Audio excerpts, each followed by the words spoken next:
For the average Nigerian woman, financial inclusion means that she has access to digital payment, she has access to savings, to credits, to insurance. So it's a full package. If this woman has this, she can build a home, invest in her children, invest in her community, build businesses, employ labor.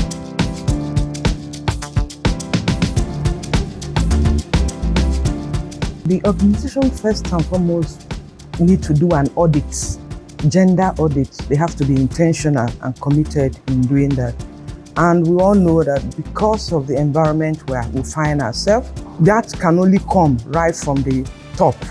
If there is, top executive commitment to ensure that this is done, it's a phase that we are struggling and that we'll get through to.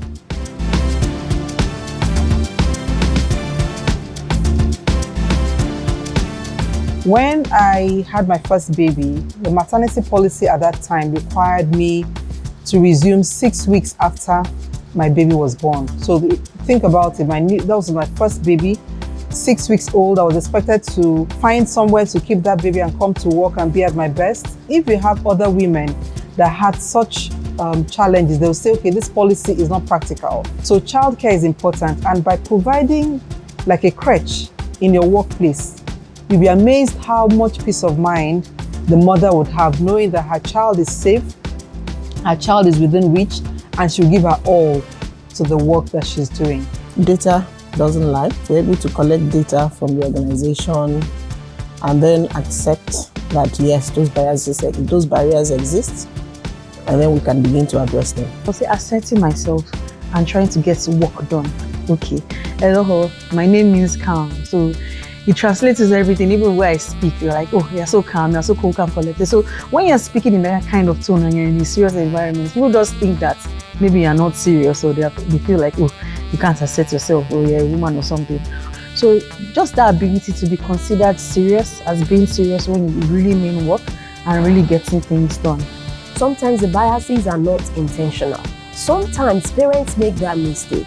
I've seen a boy that would say, I think he was just 8 years old, and he visited, and I said, okay, the auntie you are looking for is in the kitchen. And the boy goes, I can't enter the kitchen. And I said, why? He said, because my mommy said the kitchen is for women. The culture, you have an inclusive culture, because if the organization does not have a culture of recognizing women, then all we are doing is more like lip service. The language has to be inclusive, the policies have to be friendly, and then and deliberately done.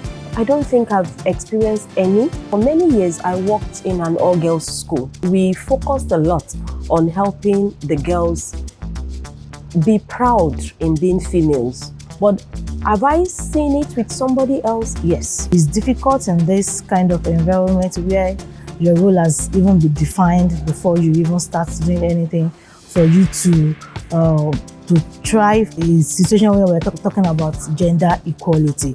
A widow, she had lost her husband and she needed to move apartment. And I was shocked that here in Lagos, in this day and age, a landlord could say, or an agent rather, was saying, no, they can't take this widow. And I asked why.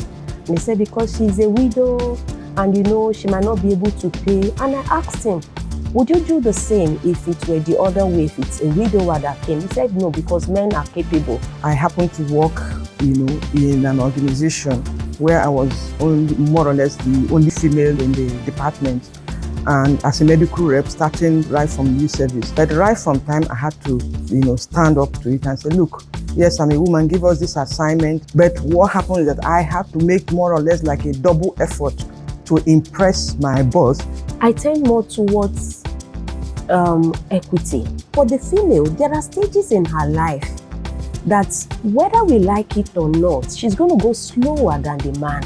A woman has just gotten married, she's pregnant. If we're looking at equality, it means, the same resources for everybody. What has helped me has really been mentorship, having sponsors, but also really more about mentorship and coaching. Women being able to assert themselves even when they go for pitches, to make proposals, to ask for the money that they want, to ask for the salary that they need. And yes, being a woman means you show up.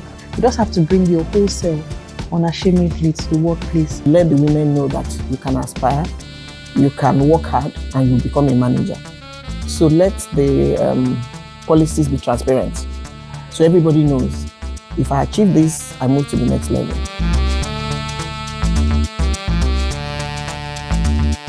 Let's get to doing. We have been talking about gender equality for a while now, and I think as a this action is for us to start doing.